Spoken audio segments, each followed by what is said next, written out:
Hello guys, welcome to my channel. நம்ம வீடியோவில் என்ன பார்க்க போகிறோம்னா, நம்ம வீட்டில் உள்ள கனகாமரம் செடி பூ பூத்துருக்கு.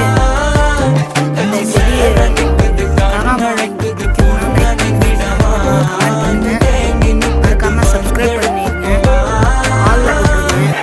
அவ்வளோதான் கைஸ் இந்த வீடியோ. உங்களுக்கு இந்த செடி ரொம்ப பிடிச்சிருக்குன்னா லைக் பண்ணிடுங்க. மறக்காமல் அடுத்து என்ன வீடியோ போடலான்னு கமெண்ட் பண்ணுங்கள். Thank you guys. அடுத்த வீடியோவில் பார்ப்போம். பாய்.